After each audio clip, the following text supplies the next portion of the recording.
Hello everyone, welcome to my channel. आज हम लोग मिलेंगे एक स्टूडेंट से जो ऑलमोस्ट पिछले 1.5 साल से यहाँ पे है। हम लोग पता करेंगे कि एक स्टूडेंट की लाइफ कनाडा में कैसी होती है और कोविड के बाद स्टूडेंट्स के लिए क्या अच्छी पॉलिसीज आई हैं कनाडा में, क्या अच्छा हुआ है उनके लिए। तो चलिए फिर मिलते हैं कृष्णा से। Hello Krishna. Hi Naina.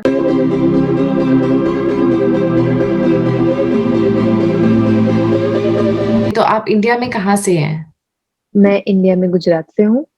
Oh that's good. तो आप यहाँ पे कौन से ईयर में आए थे स्टूडेंट वीजा पे? मैं यहाँ पे 2019 में आई थी। 2019। तो आपको ऑलमोस्ट यहाँ पे 1.5 साल हो चुका है। यस। तो आप जब आए थे तो आपने कौन सा कोर्स ऑप्ट करा था और आप अभी कौन से प्रोविंस में हैं? अभी मैं ओंटारियो में हूँ और मैं जब आई थी तब मैंने अर्ली चाइल्डहुड एजुकेशन लिया था फ्लेमिंग कॉलेज में। Oh that's good. तो ये अर्ली चाइल्डहुड एजुकेशन कोर्स के बारे में आप बताओगे कितना ड्यूरेशन का है और कोर्स कैसा है? ओके। अर्ली चाइल्डहुड एजुकेशन जो मेरा कोर्स है वो 2 साल का है। और ये कोर्स बेसिकली उस चीज पे डिपेंड है कि यहाँ की जो एजुकेशन सिस्टम है प्ले बेस्ड लर्निंग पे डिपेंड है। तो as an teacher and educator we have to inspire children कि कैसे पढ़े विथ प्ले, क्योंकि जैसे कि हम मैंने बताया कि ये प्ले बेस्ड लर्निंग कॉन्सेप्ट है। तो हमें चिल्ड्रन को फोर्स नहीं करना, बट फिर भी उनको एक्टिविटीज देके उनको इंस्पायर करना है कि कैसे पढ़े और लर्निंग और उनकी क्यूरियोसिटी को एनहांस करें हम लोग।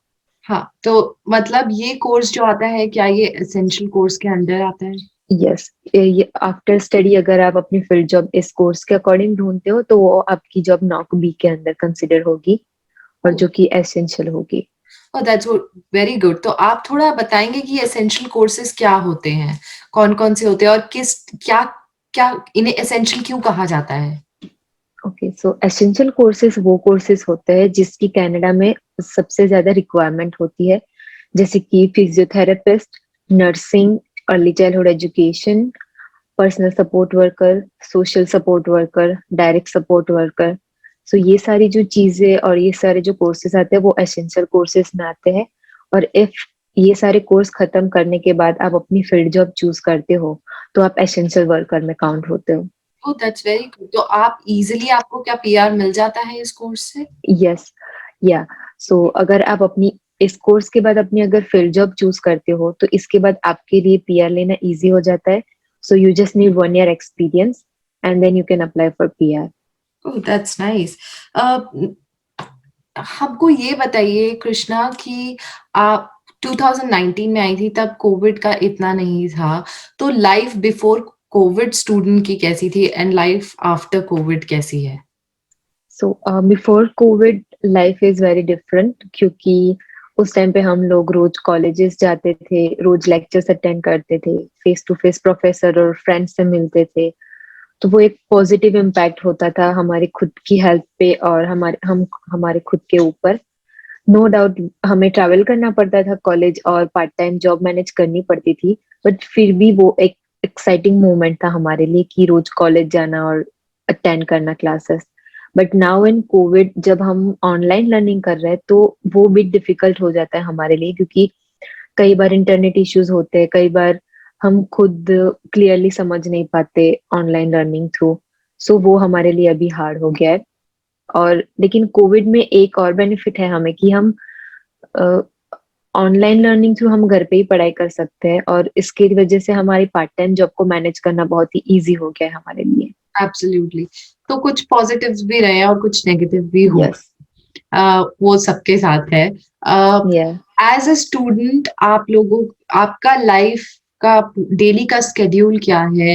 आई एम श्योर सारे स्टूडेंट्स के साथ स्ट्रगल होता है, आप लोगों को जॉब्स करनी पड़ती हैं, तो आप कैसे मैनेज करते हो? सो अभी मैं फोर्थ सेमेस्टर में हूँ और मेरी प्लेसमेंट चल रही है। और मैं as a part time job में पीएसडब्ल्यू का काम करती हूँ एज अ पीएसडब्ल्यू। सो मेरा मॉर्निंग रूटीन ये रहता है कि मैं मॉर्निंग और इवनिंग में अपनी प्लेसमेंट साइट पे जाती हूँ अपने प्लेसमेंट के लिए। और मीनवाइल इन बिटवीन जो भी मेरे पास आफ्टरनून में टाइम बचता है उसमें मैं अपनी पार्ट टाइम जॉब करती हूँ। और आफ्टर मेरी प्लेसमेंट भी मैं अपनी पार्ट टाइम जॉब करती हूँ। तो आप सोते कब हो? सो मेरे लिए ये सिचुएशन हेक्टिक हो जाती है। सो मेरे लिए weekend is a best days जिसमें मैं सो सकती हूँ और अपना सारा काम कर सकती हूँ। और ये हर आई एम श्योर हर स्टूडेंट के साथ ऐसा है, या स्ट्रगल होती है, बट स्ट्रगलिंग पीरियड तक ये होता है। आपके लिए अच्छे ही होंगे आई एम श्योर। So yes. आपकी कोर्स स्ट्रैटेजी क्या है आगे की? जब आपका कोर्स कंप्लीट हो जाएगा, आपने कुछ स्ट्रैटेजीज अपने लिए प्लान करी हैं? वर्क परमिट मिलेगा या कैसे करेंगे? सो जैसे मेरा कोर्स खत्म होगा और कॉलेज से मैं अपना सारा पेपर वर्क क्लियर करवा लूंगी, उसके बाद मैं वर्क परमिट अप्लाई करूंगी। और वर्क परमिट का जो वेटिंग पीरियड होता है उसके बिटवीन में मैं इंडीड पे अपना प्रोफाइल बना के अपनी फील्ड जॉब ढूंढने का ट्राई करूंगी। और अगर मुझे अपनी फील्ड जॉब मिल जाती है तो मैं उसमें 1 ईयर कंटिन्यू करके अपना वर्क एक्सपीरियंस कवर करूंगी और उसके बाद मैं पीआर के लिए अप्लाई करूंगी। Very good. सो अभी आप प्लेसमेंट में हैं, तो आप मुझे ये बताइए कि कुछ पॉलिसीज अगर कुछ इंट्रोड्यूस हुई हैं स्टूडेंट्स के लिए कोविड की वजह से, क्या कुछ पॉजिटिव हुआ है कनाडा में? तो कोविड की वजह से बहुत सारी चीजें पॉजिटिव हुई है स्टूडेंट्स के लिए। और उन्होंने 6 पॉलिसीज डिक्लेयर की है, उसमें से उन्होंने 1 पॉलिसीज निकाली है जिसमें हमें आफ्टर एजुकेशन हमें वर्क एक्सपीरियंस की कोई रिक्वायरमेंट नहीं है अगर हम एसेंशियल कोर्सेज और एसेंशियल वर्कर में आते हैं तो। जो कि हमें आपका जस्ट हम हाँ, तो हमें जस्ट कोर्स कंप्लीट करना है सारा पेपर वर्क डन करके। और आईएलटीएस में हमें 5 बैंड चाहिए ओवरऑल और we are good to apply for PR directly. So ये पॉलिसीज और ये सब है, हम इजीली वेबसाइट पे मिल सकती हैं, उसका लिंक मैं यप। डिस्क्रिप्शन बॉक्स में डाल दूंगी। Thank you so much. मुझे ये बताइए कि इन ये पॉलिसी सिर्फ इसेंशियल कोर्सेज के लिए है, तो जितने भी स्टूडेंट जिन्होंने ये एसेंशियल कोर्सेज ऑप्ट कर रखे हैं सिर्फ उन्हीं को इससे बेनिफिट है? नहीं, उन्होंने डिफरेंट क्राइटेरिया बनाया है, जैसे कि 14,000 स्टूडेंट है वो एसेंशियल वर्कर्स में आएंगे। बाकी के जो 20,000 स्टूडेंट है वो जिन्होंने 2017 से अपना कोर्स खत्म किया है और जो अपने पीआर के लिए अप्लाई कर रहे हैं वो अप्लाई कर सकते हैं। और बाकी के जो 13,000 स्टूडेंट्स है उनके लिए भी सेम अप्लाई होता है कि उन्होंने 2017 के बाद अपना कोर्स खत्म किया है और वो यहाँ पे कनाडा में वर्क कर रहे हैं तो वो अपने पीआर के लिए अप्लाई कर सकते हैं। So right now according to number 1 policy वो लोग 19,000 स्टूडेंट को पीआर करने वाले हैं इस ईयर। और बाकी की जो पॉलिसीज बची है वो ईयर बाय ईयर वो लोग डिक्लेयर करते रहेंगे। Oh that's very good. तो इससे स्टूडेंट्स को काफी बेनिफिट हो रहा होगा। यस।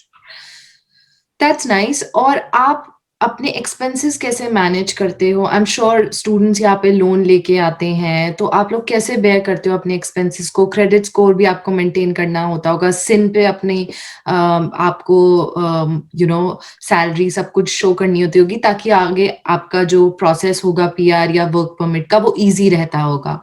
तो आप कैसे अपने एक्सपेंसेस करते हो? सो फर्स्ट ऑफ ऑल मैं सीन पे लीगली 20 आवर जॉब कर सकती हूँ, तो मैं मेक श्योर करती हूँ कि मैं या तो 20 आवर ही जॉब करूँ या फिर 21 आवर, उससे ऊपर मैं कभी प्रिफर नहीं करती जॉब करना सीन पे। एंड आफ्टर दैट मेरा मंथली एक्सपेंस है $500। सो उसके अलावा मेरे पास जो भी एक्स्ट्रा अमाउंट बचती है मैं उसे अपने बैंक के सेविंग अकाउंट में सेव करती हूँ। और अपना क्रेडिट स्कोर मेंटेन करने के लिए मैं सारी बेसिक नेसेसरी चीज होती है जैसे कि ग्रोसरी या फिर कोई शॉपिंग कुछ भी मैं अपने क्रेडिट कार्ड से करती हूँ। और मैं अपना क्रेडिट कार्ड का bill monthly before due date पे कर देती हूँ अपना गुड क्रेडिट स्कोर मेंटेन करने के लिए। Very good. और कॉलेजेस से आपको क्या सपोर्ट मिलता है स्टूडेंट्स को? आपको जैसे अगर आगे आपका कोर्स कंप्लीट होगा तो वर्क परमिट के लिए भी आप अप्लाई करोगे, पीआर, तो कुछ सपोर्ट कहीं से आपको मिलता है? सो कॉलेजेस हमें समटाइम्स फाइनेंशियल सपोर्ट करती है, जैसे कि हम हर एक सेमेस्टर में जाते हैं तो वो हमें बर्सरी एप्लीकेशन के लिए फॉर्म साइन करती है, तो उसके अराउंड हमें $300 मिलते हैं। और जब ये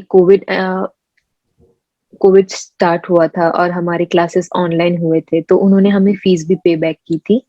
तो जितनी फैसिलिटीज हमने यूज नहीं करी थी जैसे कि जिम था, लाइब्रेरी थी, ई लाइब्रेरी थी, तो उसके सारे जो एक्सपेंसेस हमने पे किए थे वो उन्होंने हमें रिटर्न किए थे। तो एक तरीके से और बहुत सपोर्ट है यहाँ पे यस, स्टूडेंट्स को। यस, और अगर आफ्टर स्टडी या फिर अगर हमारी स्टडी एक्सटेंड हो रही है और हमें वर्क परमिट या स्टडी परमिट एक्सटेंशन के लिए अप्लाई करना है, तो भी कॉलेज की तरफ से पूरा सपोर्ट होता है हमें। That's very nice. आप कुछ अब स्टूडेंट्स को यहाँ पे कनाडा में कुछ एडवाइस देना चाहोगे, जो जैसे आपने कोर्स चुना, या जो स्टूडेंट्स यहाँ आ रहे हैं या प्रोसेस में हैं कुछ कोर्सेज सिलेक्ट करने के, तो आप उनको क्या एडवाइस देना चाहोगे? सो उनको मैं एडवाइस देना चाहूंगी कि आप कनाडा में आने से पहले अगर कोई भी कोर्स चूज कर रहे हो तो उसके ऊपर अच्छे से रिसर्च करके कोर्स चूज करो। और अगर आप यहाँ आने के लिए कोई भी प्रोविंस चूज कर रहे हो तो वो प्रोविंस भी आप अच्छे से रिसर्च करके अपने कोई फ्रेंड या गाइडेंस से पूछ के फिर आप चूज करो प्रोविंस और कॉलेजेस। ताकि उनके और मेक श्योर कि आप जितना हो सके उतना अच्छी से अच्छी कॉलेज में एडमिशन लेने का ट्राई करो। Okay, thank you so much Krishna time You're देने के welcome. लिए। इससे बहुत ज्यादा हेल्प होगी स्टूडेंट्स को जो यहाँ ऑलरेडी हैं या आने की कोशिश कर रहे हैं। टाइम निकालने के लिए thank you so much. I'm happy to hope help. आपका जल्दी पीआर लगे। Thank you so much. अगर आपको मेरी वीडियो पसंद आई हो तो मेरे चैनल को सब्सक्राइब करें, वीडियो को लाइक करें और ज़्यादा से ज़्यादा कमेंट्स भेजें।